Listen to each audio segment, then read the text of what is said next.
because you got to go through it to get through it. You can't just skirt around it and pretend and or expect things to get well without doing the hard nitty-gritty work. Welcome to your Journey to Joy podcast. I'm your host, Moira Gorski, and I'm on a mission to help you find joy in the chaos of life. As a retired nurse, multi-passionate entrepreneur, and mom of 4 adult children, I know what it's like to feel the overwhelm of it all and wonder if and when the joy will show up again. And I've learned it's up to us to go find that joy. On this show, you will hear inspiring stories from those who have overcome all kinds of life challenges, tips on how to stay healthy and vibrant during the ups and downs of life, and simple ways on finding joy in your own life. Let's face it, life is messy, yet when we travel together on this journey, support and encourage each other along the way, that joy starts to show up again. I'm so excited to lead you on this journey of you to find the joyful life that you deserve.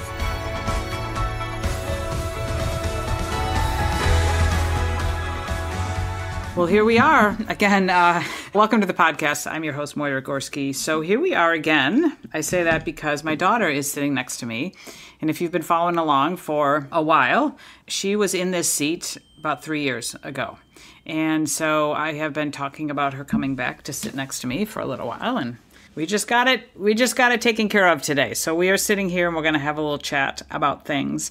Again, for those that might be just joining with my podcast, my daughter was on a very long journey, close to 9 years, of struggles with an eating disorder and OCD and other mental health challenges. And part of the reason why I started this podcast, actually the big reason, was to just share my experience as a mother sitting in this space, watching someone around you struggle and feeling like you didn't know what to do, you didn't know how to help them, that type of thing.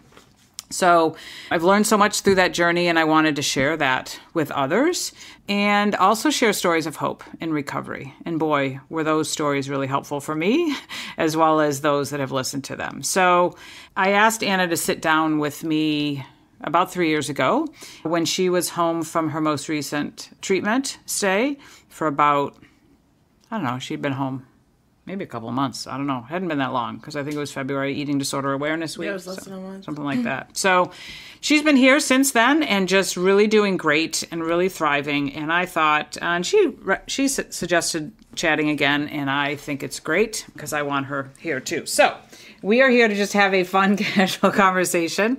And so the first question is, how you doing? Doing pretty well. I mean, I still have days where I'm tired or drained or in a bad mood, but overall, the best I've done in a long time. Yeah. Yeah, no doubt. No doubt. And did you believe this day would come, that you'd feel... Honestly, no, because there was at one point, I went to extreme measures and tried to take my life. So honestly, I didn't even think that I would still be alive, let alone... I also didn't wish to be still alive, but I also didn't think that I'd be in the place that I am, happy and healthy, and like loving aspects and parts of my life so much that I do. Yeah. I was going to ask you, how did you do it? So you can answer that, or you can just answer like, because I feel like I know that like last year was a big year for you, that things really turned around, really moved forward. And so you want to talk about that? Kind of what last year was all about? Yeah. Well, I actually ended up struggling like a year and a half ago. Again, a lot with mental health issues. Just seemed to like kind of go downhill. Ended up going back into a residential, but more for mental health. And then I had a huge goof up with insurance, and that's to say the least. And I got discharged right away because I had to.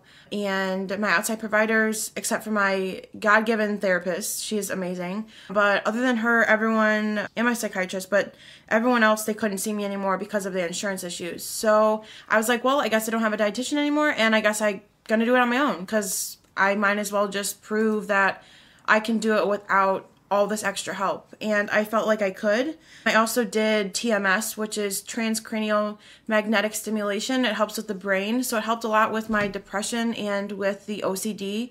At first, it didn't really help. I didn't really notice a much difference. But as the months went on, I did notice a big difference. I also was in a place where I was introduced to a guy through my mom and one of the ladies that she dances with. And I was like, well, life's too short. I might as well go out and meet him and see how it goes. And pretty much in 11 days, it'll be a year since I met him. And we've hung out ever since and gone on a cruise and I've eaten ice cream so many times that I would have never imagined. We make different recipes. We go and do different things that I never would have ever been able to do with the restrictions and like giant grip that my eating disorder had on me. With whether it's activities, we like to do like escape rooms. I wouldn't have the concentration to be able to do that if I wasn't where I'm at. Eating out at restaurants and trying different things, I also wouldn't be able to do that. So that was a huge turning point too, just because I feel like I've felt love for the first time outside of my family, and that has been huge because it wasn't like surface and artificial love from like people in high school or something stupid like that, where it's like I feel like I enjoy spending time with this person, and again, I would have never been able to feel the way I do and share myself with somebody else if I hadn't worked as hard as I did. I also think that with that, body image has been a struggle, and kind of going into the next question, like what is like a daily struggle would be like body image, because even like having a significant other, I have had a hard time, even if it's like the person's like, oh, like I love you, just like whatever, you're beautiful, but like you also have to like love and accept and believe that you're beautiful yourself. And I think that's been a hard thing, because even though I'm in the place that I'm at and I don't actively like engage in those distorted behaviors in order to manipulate my body, it's still hard to accept that this is the body that I'm in. Having been at very low lows with my weight and in my body and my health, and then being where I'm at now has been a big difference and big change. But again, if I hadn't done the work and been consistent with my recovery and my eating and just like focusing on taking care of myself and silencing the outside noise of whether it be other people's opinions or expectations or pressure from myself and others, it's definitely helped me get to where I'm at today. Yeah. Well, I feel like some of the stuff you shared with me when this boy came into your life was that, you started to, obviously he didn't know your story, and you started to share things with him just because you were having conversations and something came up, and then you talked about like how you came home and you're like really nervous about it and maybe he won't call me again and all that's over. But it was like that I saw that you opened yourself up and you shared a little bit and took that risk. And this is a guy that it didn't, he's like, okay. Yeah. Okay. It was like, it didn't scare him away. It was like everything was fine and okay. He still liked you. I mean, I saw as a mom, I saw you guys become like really good friends. And I know you've always looked for friends that will just go do stuff. Can we just go do stuff? Let's go hiking. Let's go to the escape room. Let's go to some whatever, latest display down in the downtown or something like that. Just go do things. And this was a guy that was like, okay, let's go do it. And he's taught you things, and you've taught him things. He's taught you things. You've like both brought each other out of your lives or your shells or whatever you want to call it. But I think the important thing is, and even when we're looking at body image, like he's loved you despite everything, anything, and I think when you find somebody that's like that, I mean, it just makes you feel, I mean, it's a risk for sure. I saw you and we talked about that several times. It's a risk, but this guy's always stayed around. So he's definitely a keeper for now. But also when you talk about body image, I mean, I think that's really it. I mean, because be it that I'm 60, you're 25, many of us struggle with our body image, but it really starts with, and struggle with other things in life, but it really starts with loving ourselves first. And if we can love ourselves despite everything and have that self-love and have that self-compassion, it makes such a big difference. And those other things they just don't have as much of a hold, on us and a grip on us. And what's the other, four-legged thing that happened last year? Oh, my dog. End of April last year, when we lost both of our dogs in 2022, and my parents were not ready for another dog, and they were like, I don't really know. I'm like, okay, well, in some ways, in order to get over grief, you have to get another one. But we ended up fostering Ruby, and then I knew within 20 minutes. I still have a video of me being like, yep, we foster failed, she's ours. But we gave it my parents gave it about a couple weeks, and she actually, I feel like she chose me in the sense that when she came in the door, she went to my mom, and then she came over to me, and my mom wanted her to come back over to her, and she's like, come on, Ruby, and she just stayed with me. And both my other dogs, one of my dogs was my mom's dog because he followed my mom around all the time, and my other dog was really my dad's dog because he always got excited for him to come home. And Ruby's really been very connected to me, which is a huge gift. And I was also finally home I was not home for either my grandparents passing, but I was home for both my dogs passing, which was a huge gift in and of itself. And then I feel like my dogs gifted me Ruby because I've been doing well, and which is kind of like woo-woo, but I don't really care. But, I feel like Ruby was definitely sent to my family, let alone me, and she's been, the greatest gift to me. Yeah. Well, and we love Ruby. It's true, everything you said. She favors you over everybody.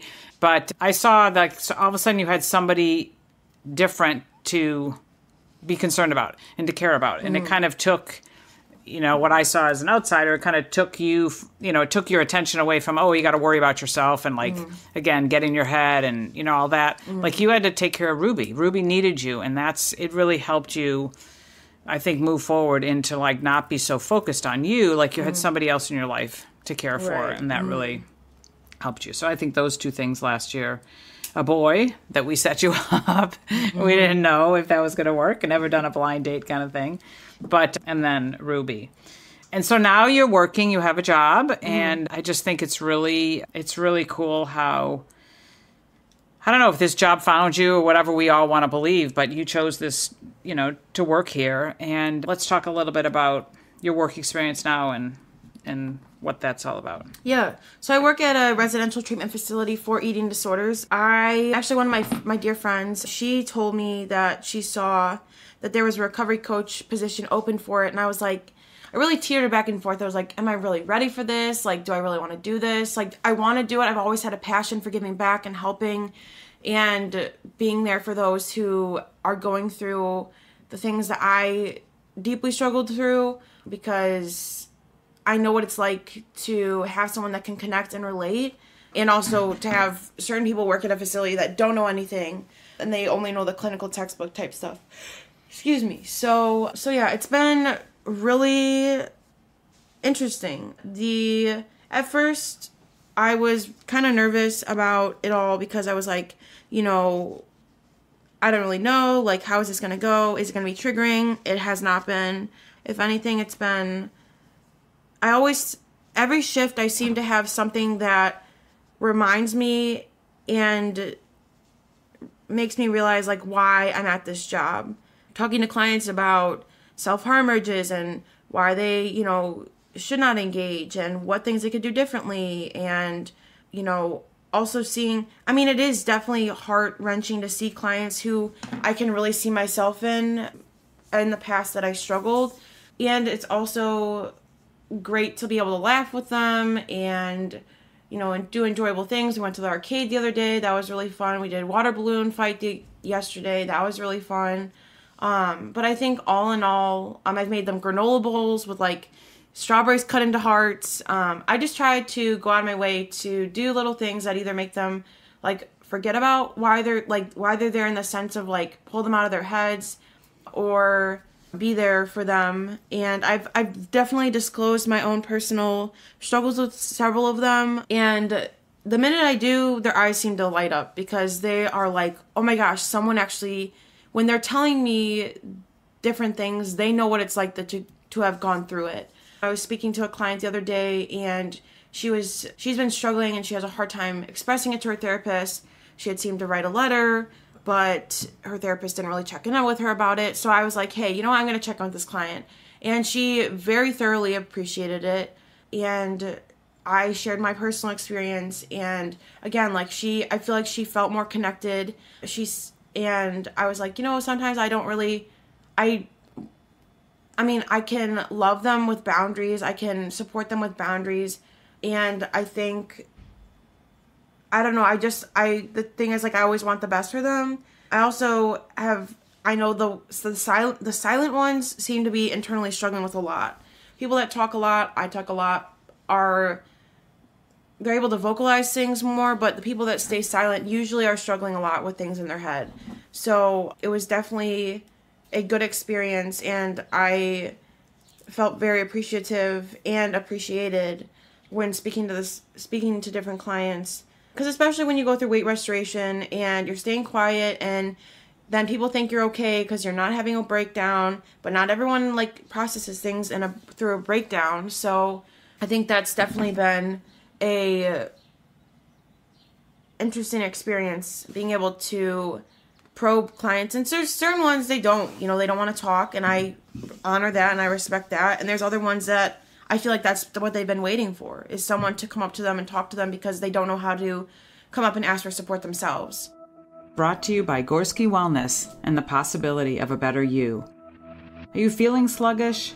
Ready for a change? Need more energy? Up for a bigger challenge? I'm Moira Gorski, retired nurse and wellness advocate. For over 22 years, I've been helping people live healthier lives while making small changes each and every day. Those small changes lead my clients to living a healthier lifestyle with markedly better health. As a brand ambassador for the Shaklee Corporation, the most clinically proven wellness company in the world, I guide my clients to make healthier choices each day with their food, supplements, skincare, workouts, and mindset. They say getting started is half the battle. Let's make healthy happen together. If you're ready for simple, natural, sustainable solutions to feeling and looking your best, let's connect. You'll find a link in the show notes, or reach out to me at moiragorski.com. Here's to a better you. Well, I remember when you were in treatment places, I mean, you would talk to me about, this, and whatever they were called, RCs or BHCs or whatever they were. You would talk about, I was really having a hard time last night, and like this lady sat with me and she really helped me, and like we talked and we laughed and she got me out of my head. And like now you have the opportunity to do that for others.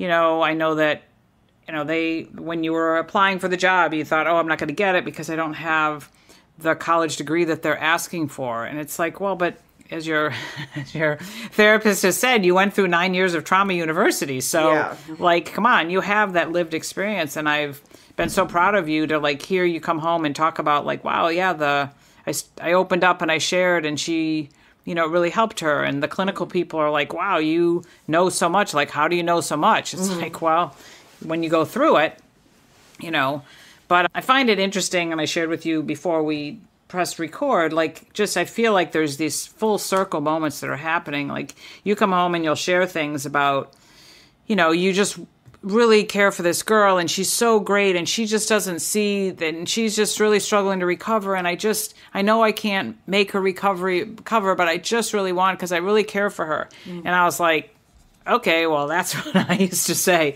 Like, I used to sit and say, I can't do this for Anna and I really want to help her, but, until she's ready, she's not gonna do the things. And so, I would tell people that you being me having an eating disorder in college and then you struggling, it didn't trigger me to do any type of bad behavior, if you will, but it was emotionally triggering, and it was emotional, and it was just like you said, it's heartfelt. Like, you come home and you're like, you feel for these well, I call them kids, but they're not kids. These girls are patients or whatever. But again, when I look at that, I see that you're like so far along in your recovery because you're not triggered and you're not like, okay, you know, I don't think I was worried about you working there, but I just wondered, you know, especially some of the conversations we had in the beginning when you started to work there and you'd come home and you're like, oh my gosh, this girl and she's so sick and look at how small she is. And I remember, I used to be that small. And like,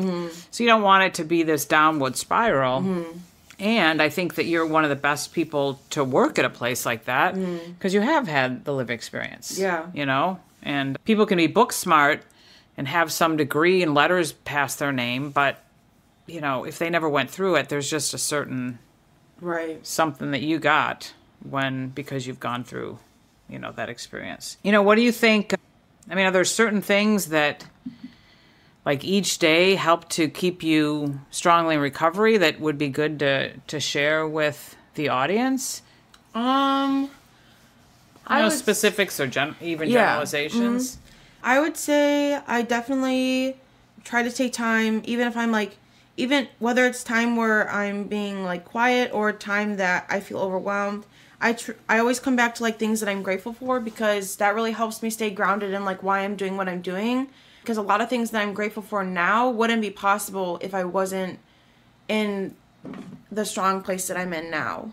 So I really hold on to that because it's easy to like complain or be angry or sad about things, but even like things that like I would be sad about, I'm like, well, I'm grateful I have this job, or I'm grateful that I do like have a relationship with my father, even if it's hard, or like there's different random things that like come into my mind. I think also like definitely be on like a consistent eating schedule, making sure to eat breakfast within 30 minutes of waking, just so that I'm like, my cortisol doesn't spike too high and throw me off for the day. I make sure I drink a lot of water. I take my dog for walks or runs so that I can be active, because that just makes me feel like stronger and healthier in my body. Obviously, not everyone who goes through an eating disorder is like in certain parts of their eating disorder recovery, they shouldn't be engaging in active movement. But a lot of times with mental health, especially because, and the reason is, that's another thing clients have been talking about a lot lately. The thing is, like, we can't have people burning more energy if they're not taking in enough. And also, if running or exercise or anything is your only outlet, that's not going to be helpful. Like, you can't leave a work meeting halfway through and be like, I'm going for a run. Like, it's just not, like, you have to build a wider range of tools so that you can use them in different situations. I tried so many tools, so many skills. Some work, some don't. But at the same time, you have to try them so you know if they work or not. And different skills work for different things. But again, like, that's why a lot of times in treatment, a lot of things are stripped away and behaviors are not allowed because we want people to expand their skill box. But, I mean, I do deep breathing, especially if I can't sleep. I make sure I do enjoy desserts and treats because that's just something that I've learned to also allow myself to have and not judge myself about. Yeah, I mean, come on. You said you've been eating ice cream. You've had more ice cream in the last, I don't know, year than you've had probably in the last 9 or 10 years.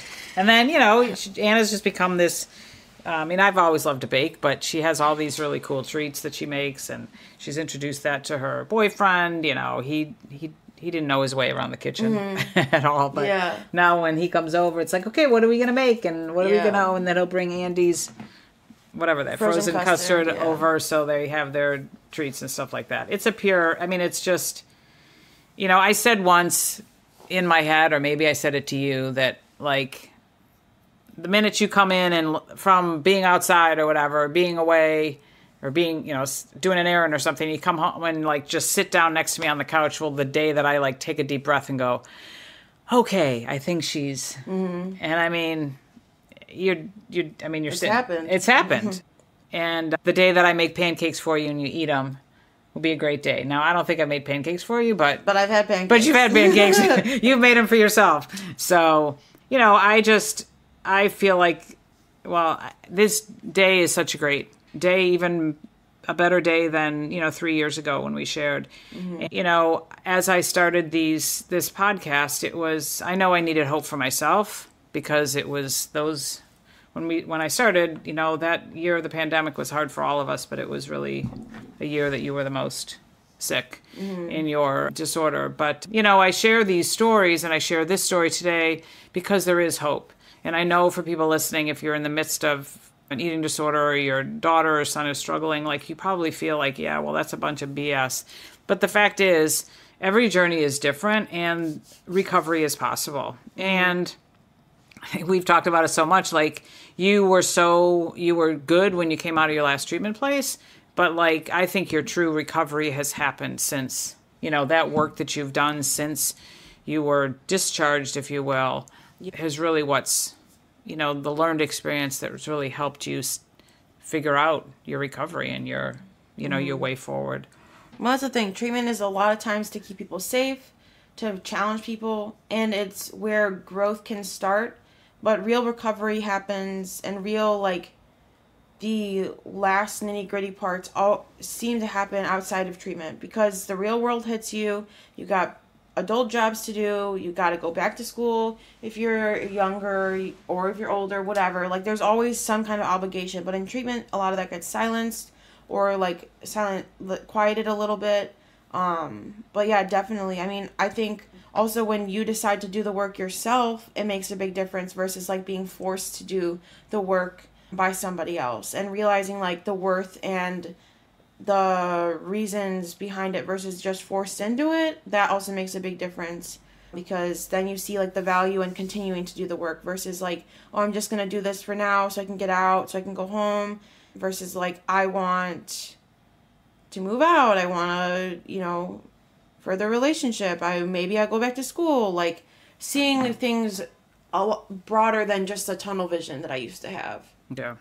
Yeah. So, as we wrap up today, what are and I wrote down, because I thought of, and maybe you know it, but anyway, I remember you read a poem to me. I mean, Anne, I think I've mentioned here before, like, she, I like to journal, just straight journal and write things like that. And the way she journals is she writes poetry, and it's pretty brilliant. So I remember you read to me, like, a what if poem recently that you wrote that I thought was really cool. And I think a cool way a perspective to look at things, like, what if I never did this? Then I would have. One was like, what if I never recovered? What if I was still engaging in eating disorder behaviors? What if we never adopted our dog? What if I never...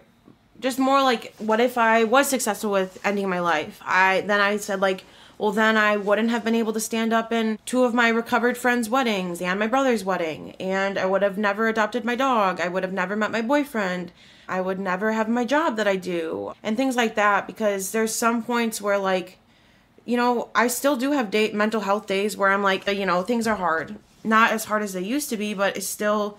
I can still get down on myself and or down on in situations. And so just reminding myself, that really helped, like, pull me out of the thought of, like, is this all really worth it? And I was like, well, if I wasn't where I'm at right now, things would be a lot different. And I think that definitely hit me in a way where it made me feel like what I'm doing is the right thing. Right.